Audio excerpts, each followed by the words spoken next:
Okay, so yeah, the talk today is on healing, and a bit of an emphasis on the physical body today.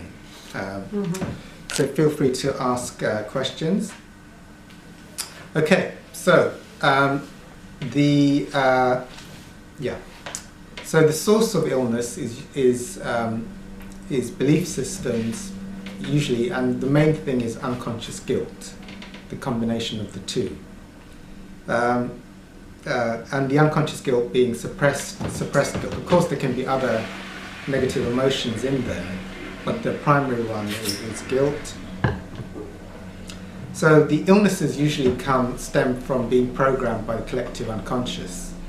You know, asthma, hay fever, picked up beliefs.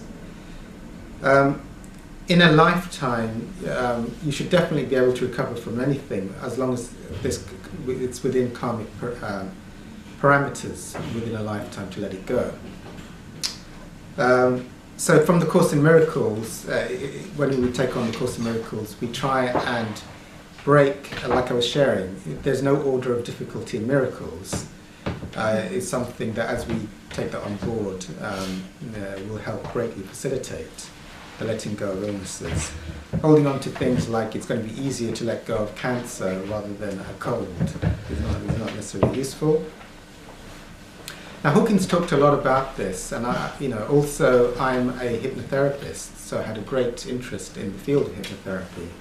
But also one of the great things, which is I think was talked a lot about in spiritual fields, was people with multiple personality. And in people with multiple personality, if you study them, when they flip, there's a lot of research done. When they flip from one personality and then the next personality comes in, they actually have different illnesses. So one personality, when let's say John's in, and John doesn't have diabetes, and literally, and when the other personality comes in, say Jeffrey has diabetes. So also to the extent that eye color can change, so it's like from one personality to the next, even the physical. It's that fast. It's literally that fast. It's such an amazing, and multiple personalities are really, really good to study to show the power that it's all in the belief. And the strength of manifestation in the belief. Eye color can change, illnesses can change. So all this idea of causality that actually is out there in the world is shown. It really breaks that idea. It's the belief. Like I cancel my belief in whatever it is. I'm an infinite being subject. I'm only subject to what I hold in mind. The power is not.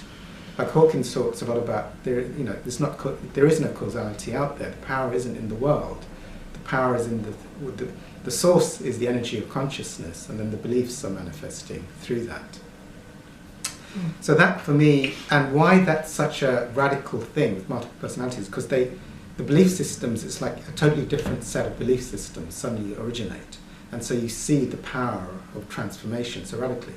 Like most of us who are doing spiritual work are just bit by bit, we're cancelling beliefs or doing forgiveness. So the belief systems are eroding bit by bit over time.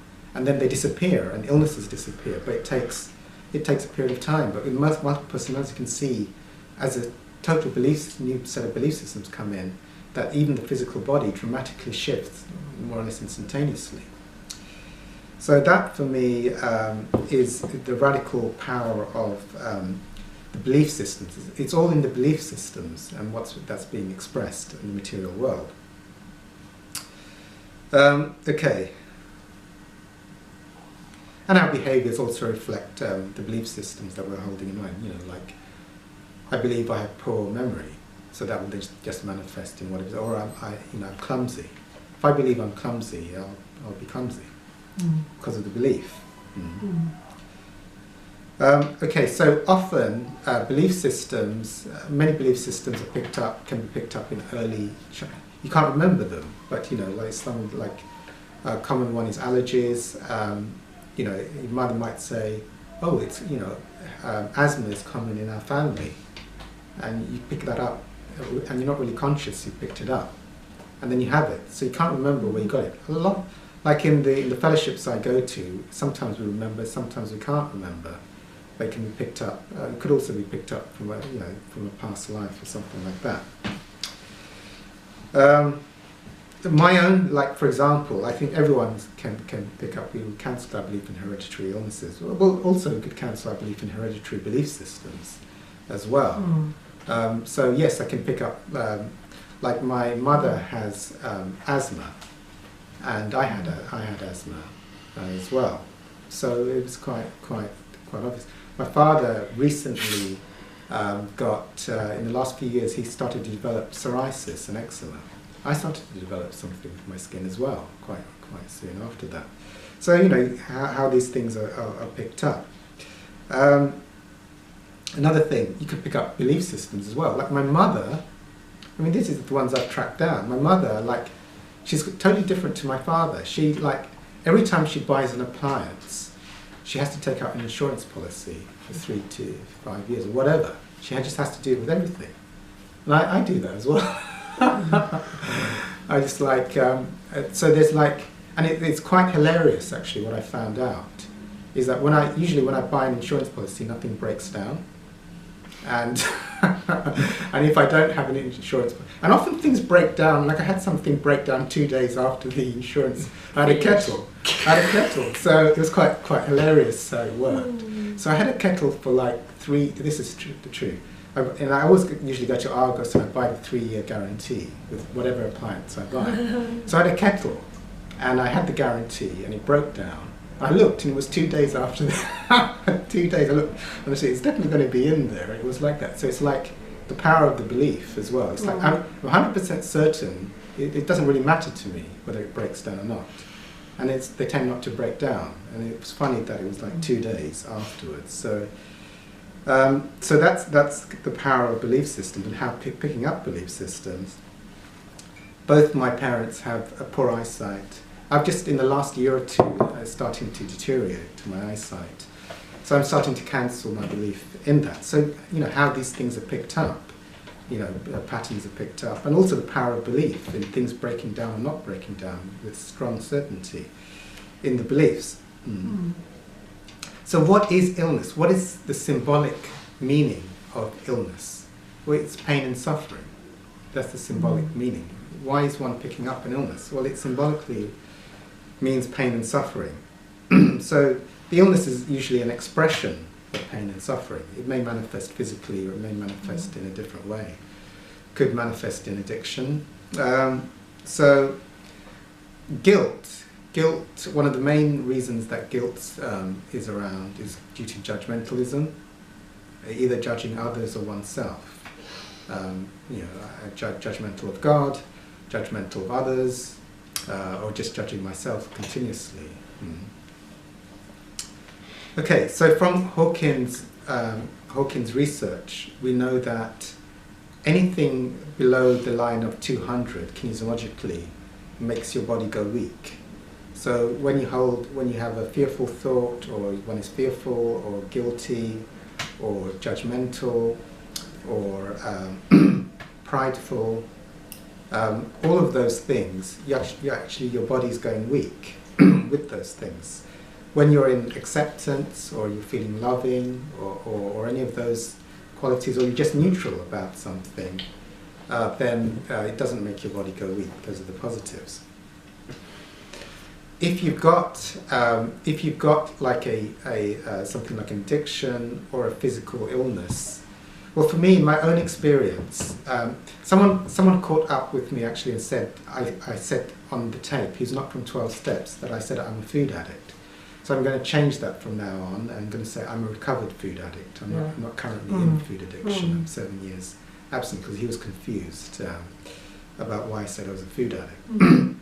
So I'm a recovered food addict. But I found what Hawkins said from my own experience, 12-step programs are very, very good for letting go of addictions. And having joined a 12-step fellowship, you know, I'm 7 years abstinent from my food addiction. But for me, what Hawkins recommended, and he talked a lot about with his physical illnesses, was the Course in Miracles. And for me, calibration-wise, the 12 steps is at 540, but the course is at 600. And one of the great things from the course is lesson 14, which I will share about. Lesson 14, where it gives you specific instructions in the lesson, which is quite great, which is, it said be specific in what you want to cancel, don't be general. And it said, so don't just say, I cancel my belief in illness or anything. Say what the problem is, be specific. So it said, like, I cancel my belief in cancer. I'm an infinite being subject. So it gave you specific instructions on how to cancel beliefs. And as you know, I've shared before, Hawkins let go of about 20 illnesses, and I've let go of several illnesses as well, using the course, the 12 steps, and various spiritual. But for me, the letting go of physical illness, or letting go of a specific thing, the specific cancelling of it, is very, very powerful, and for letting that go. So also the 12 steps is really one of the minimum fields for starting proper, the field of unconditional love is one of the fields for really tuning into letting go of illnesses, because you're really focused on letting go of all judgmentalism and resentments, that field of grievances. Okay, so now, so one of the core things, I mean, the core things, of course, in letting go, so there's two aspects, I mean, there's a few aspects, but is to let go of anything that's troubling you, you often have a reservoir of suppressed feelings connected with it. So one of the main tools is to feel out your feelings. How I do that, well, I'll actually go into that a little bit later, but you have to feel out the feelings. Yeah, I'll give you some examples of how I felt out the feelings. But essentially, you're letting go of resisting the sensations and allowing the feelings to be. You're welcoming them. You're having an attitude of yes, or allowing, or complete allowing of whatever is occurring, and being fully present with it. In fact, you can be present with it to the extent that there's no you, because if you're letting go of thoughts, there's just the allowing of what is. It's only a you that's doing it if there's thinking that's going on. So you're letting go of all labels, all thoughts. So some of the things, okay. So I had absolute faith when Hawkins said he let go of about 20 of his illnesses, some of them life-threatening, that it would work for me if I did it. So gout, I think gout, what is gout? Well, I think most people know what gout is, but suddenly it's like the belief systems within society is usually if you have too much purine high food, which is things like protein or whatever, then you can get a gout attack because there's too much of this uric acid in the blood, and it's sudden swelling of the foot, extreme inflammation. The toes might go totally red, totally expand, and it's like horrific pain in the feet.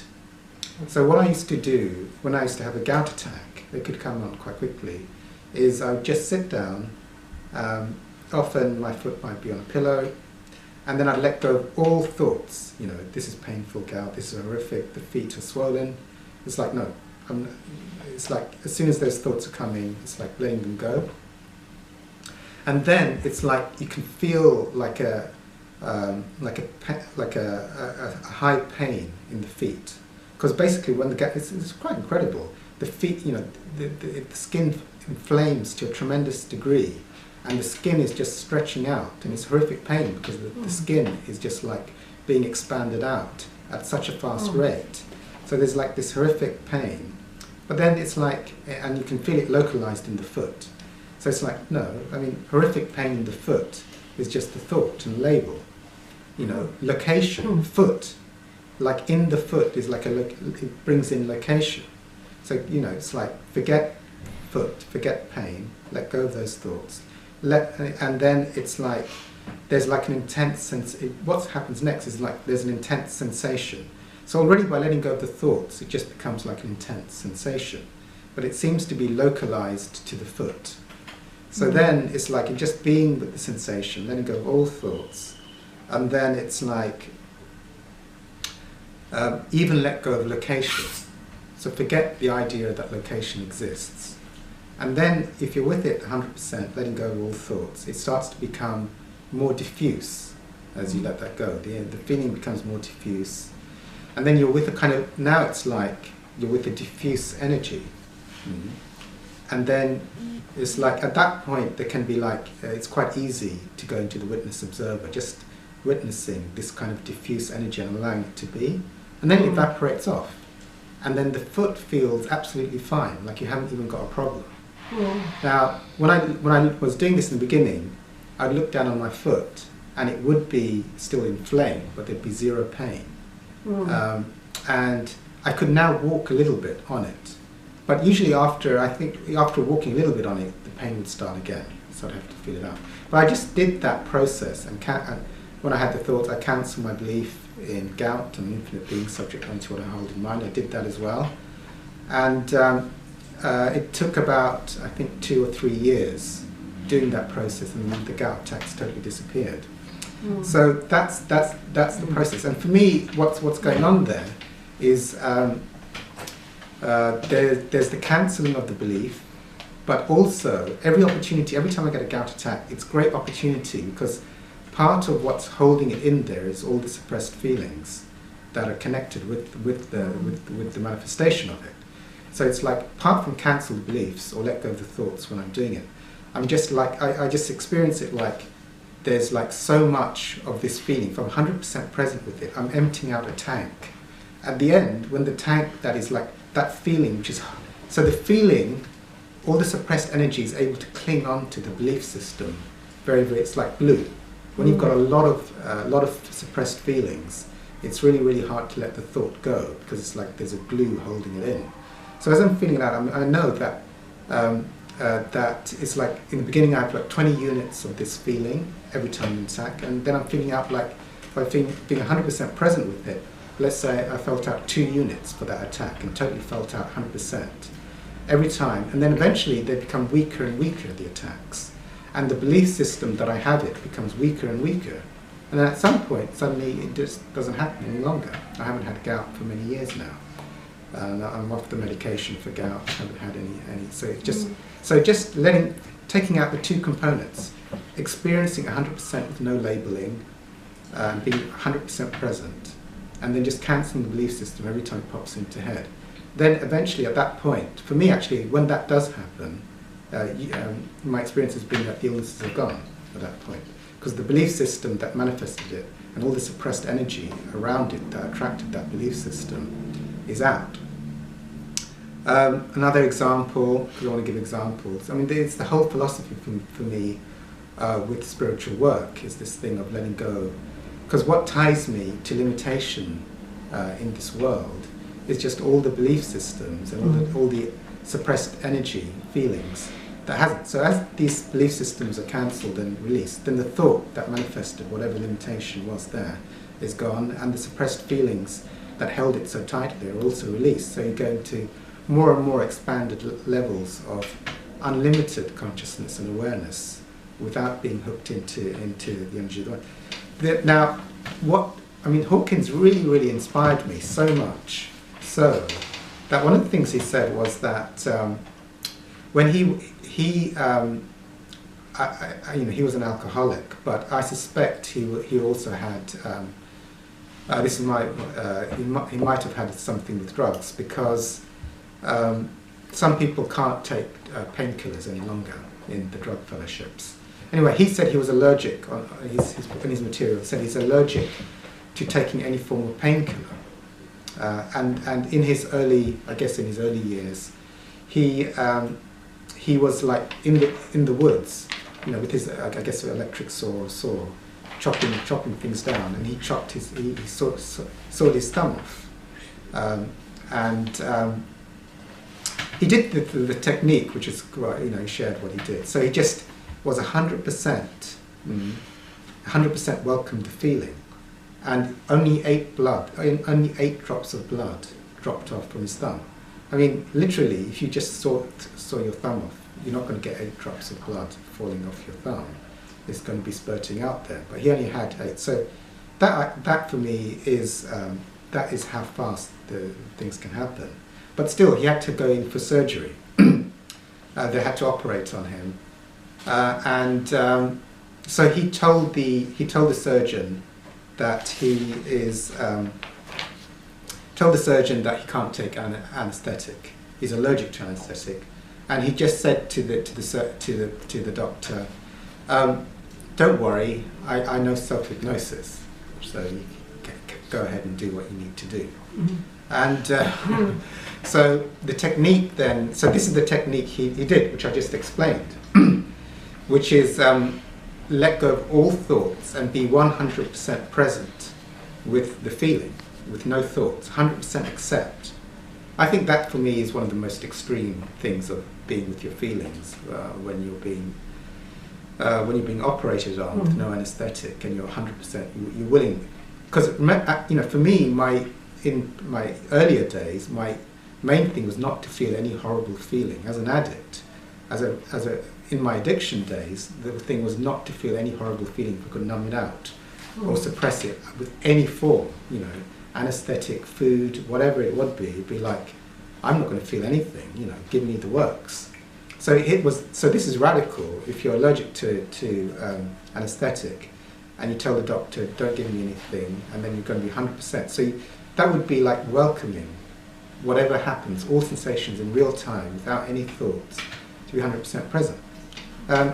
He was honest. He said when he resisted, on the split seconds he resisted, it was excruciating, the pain. But eventually, just by being present with the feeling, at a certain point he went off into a heavenly bliss. He went off into a heavenly bliss, and that was it. That was it. While they were operating, he was gone in bliss. So, and I knew he was telling the truth. I 100% knew it. So I thought that's so impressive. That's so impressive. And I had to go in for a transplant operation. I knew he did that. So I didn't have the courage.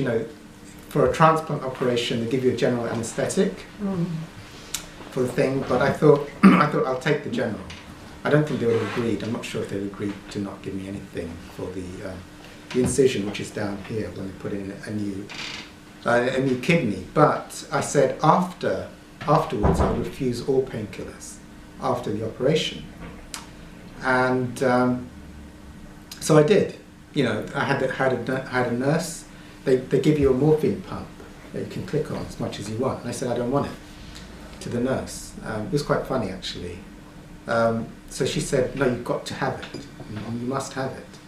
And I said, no, I don't want it. And she said, you must have it.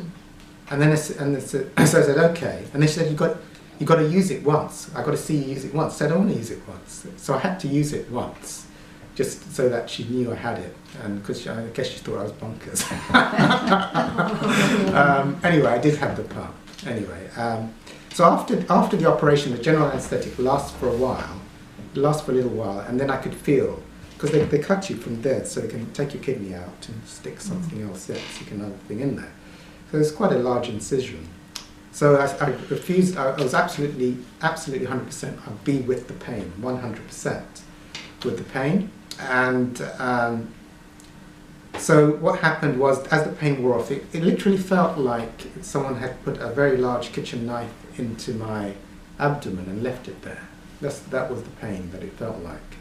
So it was like, and I said the Lord's Prayer non-stop, but I was absolutely, absolutely no way painkillers. I'm just going to be with the feeling. So it was just like a horrific pain here, and I was just saying the Lord's Prayer, and the pain, just practicing being 100% welcoming it and saying the Lord's Prayer as fast as I could in my head. And the only problem was, it was fine. I mean, I could be with the pain. Was that a thought suddenly popped in, because it was like several hours non-stop pain that I was with, is that I'll get no sleep tonight, and I'm not sure, for some reason that was important. I got a bit of sleep. I didn't go the whole night just being with the pain.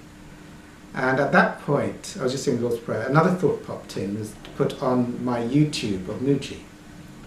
So at that point, I just put on the YouTube, and Muji just says what he says in the YouTube, but I substitute every time he said, what's observing? What's observing? He'd be talking to somebody and he'd be saying, well, what's observing that thought? And I went in, I substituted the word, whatever he said, for what's observing the pain. And as soon as I went, and as soon as I did that, it was quite miraculous. So I said, what's observing the pain? And then that was the last thing I remembered. I was asleep, you know, in that instant. So it was like God gave me the grace. So I gave a wish to God, I want to have some sleep. So I had the intuition, put on Muji, and did what's observing the pain, and I had sleep. Then I woke up, and there's a little bit more pain to feel out after that, and it was gone. I didn't take any painkillers with it afterwards. And what was quite funny was other people had a transplant, and after that, I was the first person to get out of bed. You know, I got out of bed, and the doctor, he knew that I didn't take any painkillers, was impressed. I think he got it. He got it, that I got out of bed the fastest. I healed the fastest of all the people who had transplant operations, and got out of bed the quickest just by not taking. I think he knew that was the reason I did it. So the healing was really like the body's capacity to heal without numbing out is accelerated. So I knew that. So that's how I dealt with surgery pain. That's how, and I had a very fast recovery. Also with that, the transplant as well, is that with the transplant as well was that yeah, it just went really, really well. You know, the doctors keep saying to me, your transplant's going to last a very long time, and it's very, very, very successful. It just everything, you know, I just had so many miracles occur with that. So that was the thing with the pain. So that's how I dealt with gout. That's how I dealt with pain. Yeah, the last example I wanted to give was in relationship to coming off feelings and coming off food addiction, which I did. And for myself, when I started to become abstinent from the food, how it manifested was panic attacks in the middle of the night. When I cleaned up my food and how I was eating it, I had a lot of intense feelings, and then I remember one night I woke up, and I remember it very, very clearly, and it felt like I couldn't breathe. It felt like I was suffocating, and there was no air in the room. That's what it felt like. There was no air in the room, suffocating, I couldn't breathe. And it happened about 4 in the morning, and the thought popped, because my main addiction of choice in those days was food, but the thought came in, have some food. So I went down into the kitchen. I was in a fellowship. I went down into the kitchen, and I binged out on food, and the panic attack stopped. You know, it was like so funny, because I can't breathe. I'm suffocating to death. I mean, you'd think a normal person would think, I need oxygen or something. The oxygen would be the solution to no air. But I had food, and that was the solution. It worked for me. Eating the food, the panic attack stopped, and it felt like I could breathe again. But I was in a program related to food recovery, so I knew that wasn't the right way. And I knew Hawkins was always like, feel your feelings, and you know, and don't back down. So I was like mortified. I'd just done that. I'm not sure if I'm rationalizing whether I was half asleep and I just automatically went down and had the food. But anyway, it did happen. So my aim was, next time it happens, to not do that, to feel the feelings out no matter what. And the thought that came, I knew what the thought would be. So the main thought was, you'll die if you don't do something, don't have food or do something, you'll die. You know, you can't just sit there with it. But I was absolutely determined. The next time I had a panic attack, that what I did actually was I just put on a Hawkins DVD, and I said to myself, I'd rather die with this panic attack. I was willing to die. I was willing to die. If I die, I mean, Hawkins said you were not going to die, but anyway. But it was like, I had to face the fear. So the panic attack was, it was like, for me, that was the crucial point for me in what I called the test of my illness and recovering from food addiction in the early days was that I would have these horrific panic attacks, couldn't breathe, and the thought, this was the thought, the ace thought that I had for myself, which is you'll die unless you use food or something. So back down. And so I had the thing of, next panic attack I get, I was like, I sort of prayed. I said, I'm going to put on my Hawkins DVD, and if I die suffocating on the floor, that's what I'll do. But I will not eat, and I will not do anything. I'll just sit through the panic attack and just be 100% present with it, and let the thought go, and face death if that's necessary. I'll allow myself to die.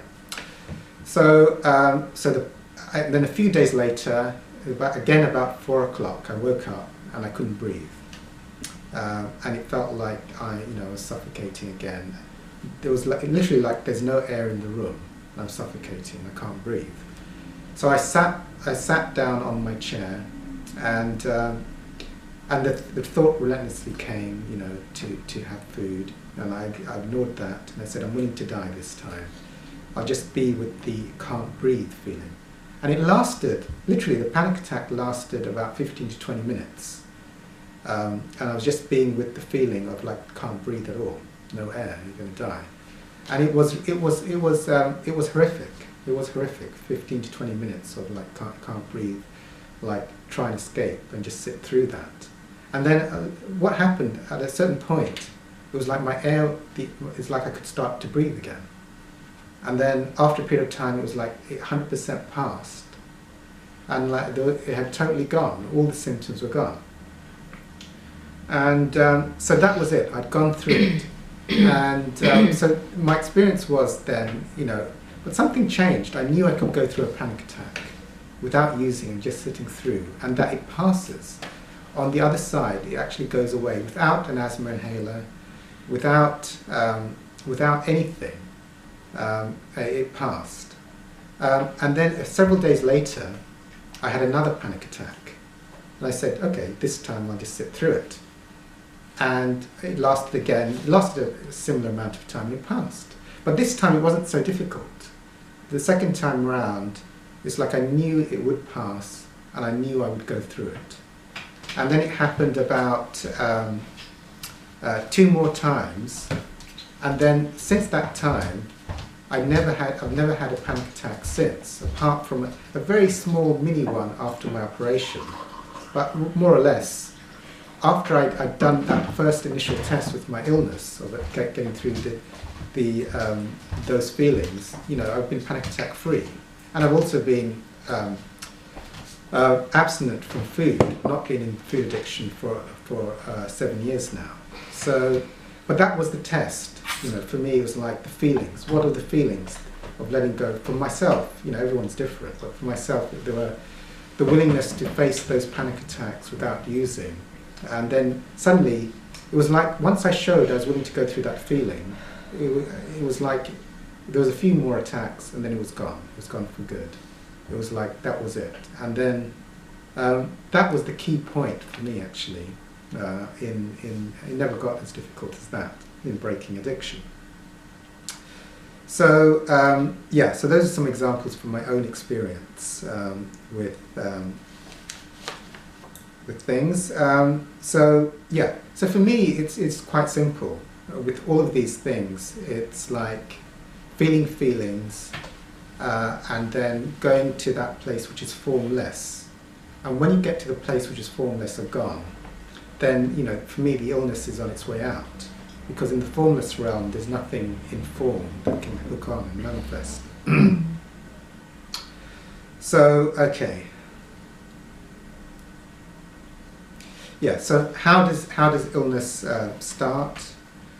Well, for me, as most people know, guilt means what do the guilty need in the collective unconscious? The guilty needs punishment. If you're guilty, you deserve punishment.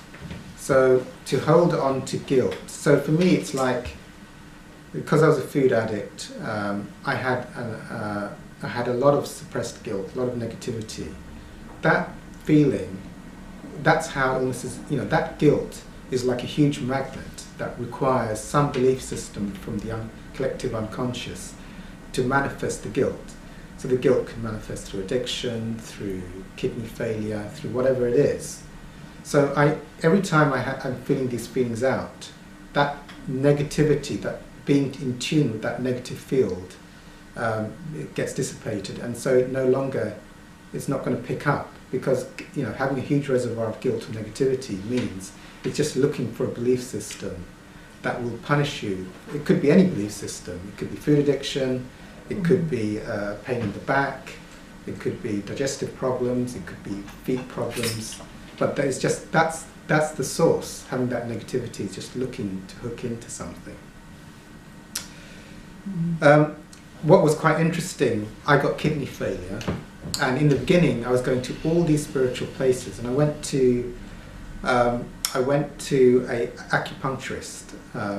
Actually, I was always trying to find cheap therapy, so it was an acupuncturist school where they wanted guinea pigs, and the acupuncturist, I told him, I have kidney failure now, put some needles in me and cure my kidney failure. And anyway. But so he was sticking those needles in. I'd usually feel good after an acupuncture session, and then the guy came up to me at the end, and and he whispered in my ear, and he said, "Kidneys represent the meridian in Chinese medicine of fear." So that's the energy line, the meridian line that they've got in Chinese medicine. They have different meridians are connected with different lines and different emotions. So the line of emotion that's connected with the energy line that goes through the kidneys is fear. And so he just told me that out of his heart. He just said, it's fear. So hence, I did feel out a lot of fear, and it was at a certain point in spiritual work, it was like a huge cloud of fear did leave me at some point. It was like it just, and I knew then that, and it hasn't returned, because I used to live in a dense cloud of fearfulness all the time, and that's totally gone now. I might get temporary fear, but it's not like this dense cloud that's clinging to me all the time.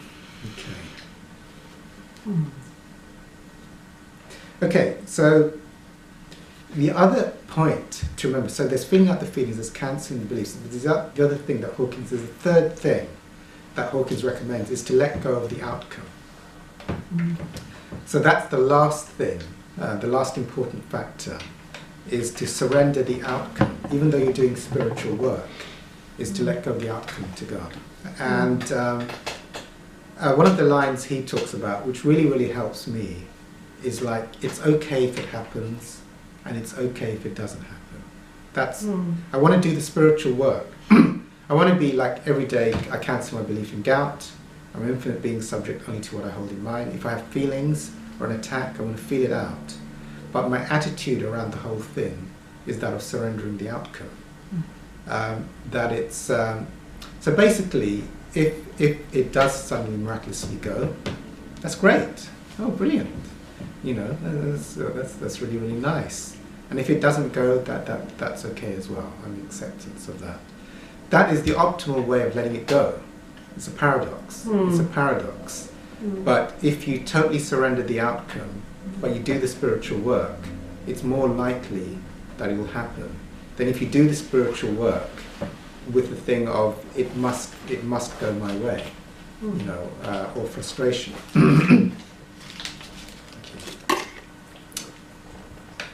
Okay, so.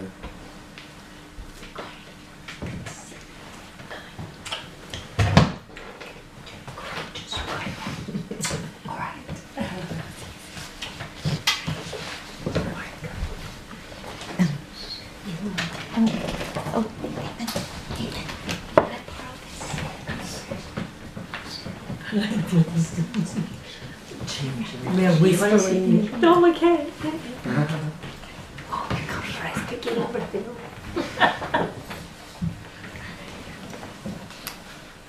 Yes, yeah, surrendering the outcome.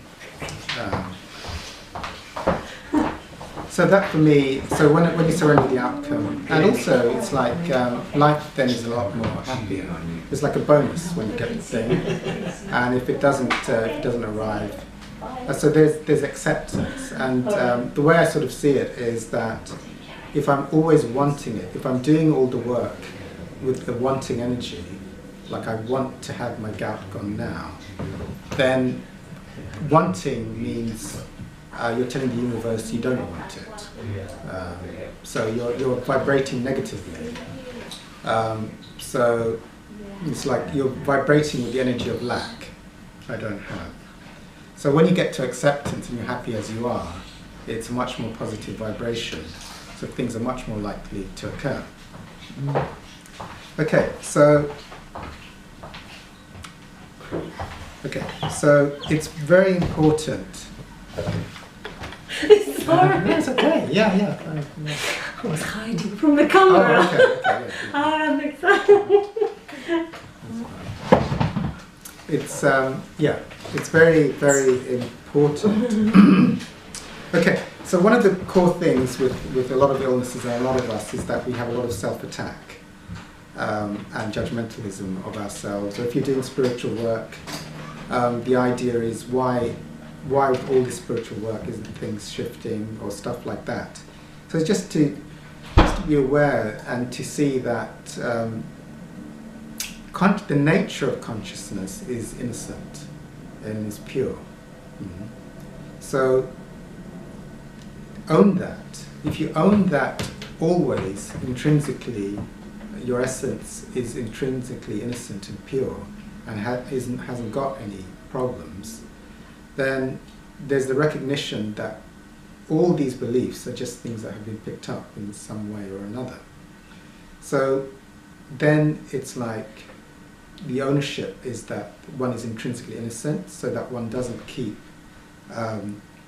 going into self-attack. Why have I got this? Why have I got that? One innocently often just picks things up.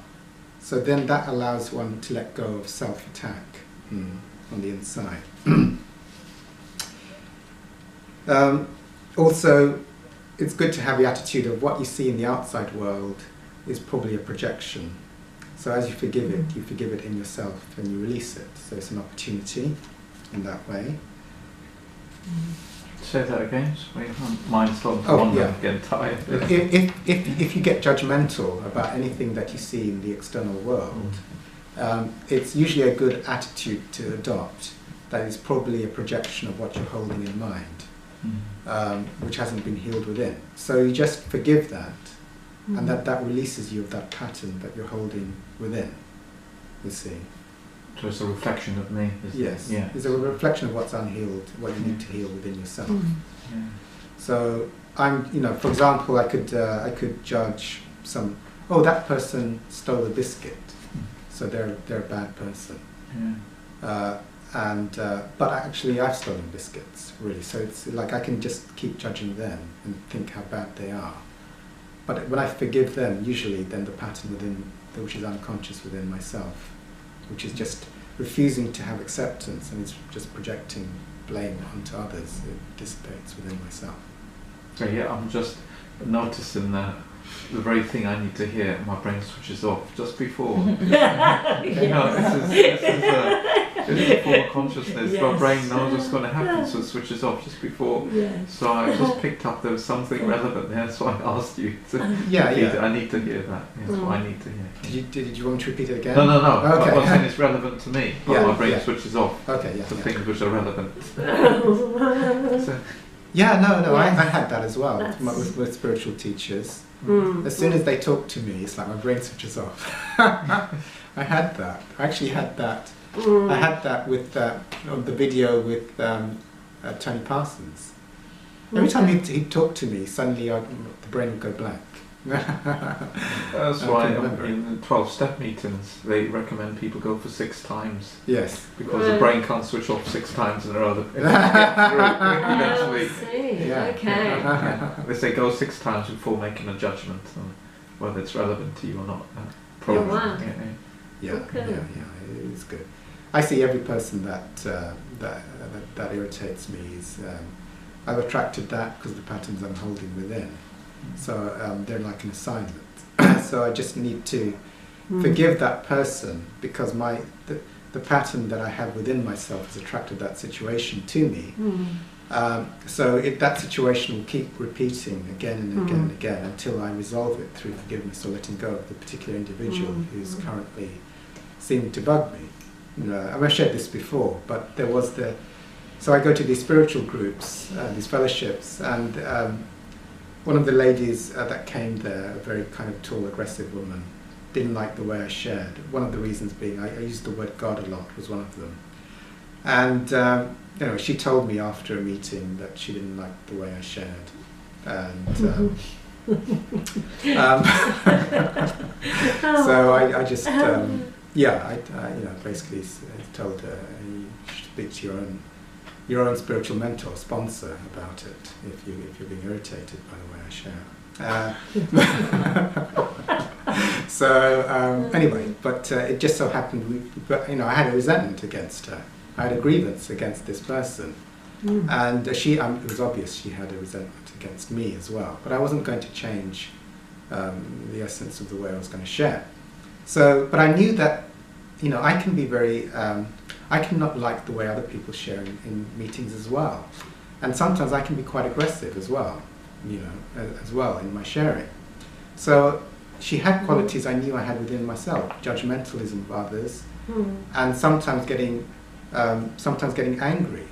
Not necessarily telling people, but I'd feel a lot of anger towards other people who shared in a certain way, and so I thought that was I had my spiritual mentor, my sponsor, I was sharing, I was praying for her every day, please help me treat her with the same patience. I was doing the Course in Miracles, and it was some weeks, and there would be open hostility between the two of us as we'd see each other.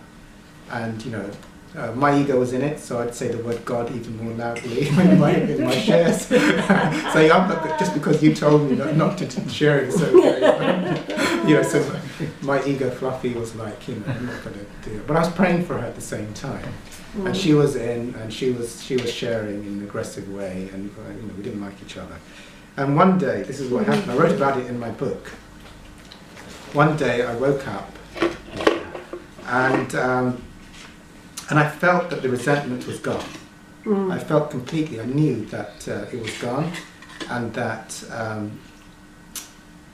it was totally gone, and that if I saw her, I'd have no animosity or no grievance towards her at all. It was gone.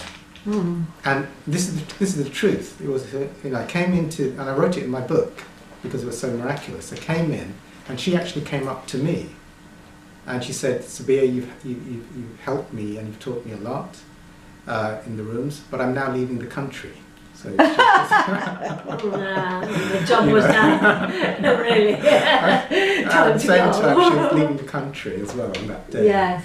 And she, not to a distant country. It's actually quite nearby. But so she does come back to London, and we sometimes hug as well when we come back. But that's what happened. So it was like, so I knew that there was some energy in me that was, and she had just materialized as a kind of opportunity for me to practice forgiveness. And it was hilarious the way it resolved. When I knew the energy was gone, it was like she left the country. Yes. And we became.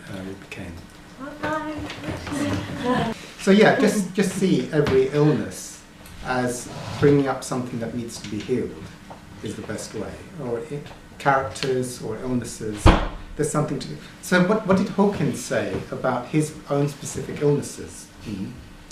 And what Hawkins said was that,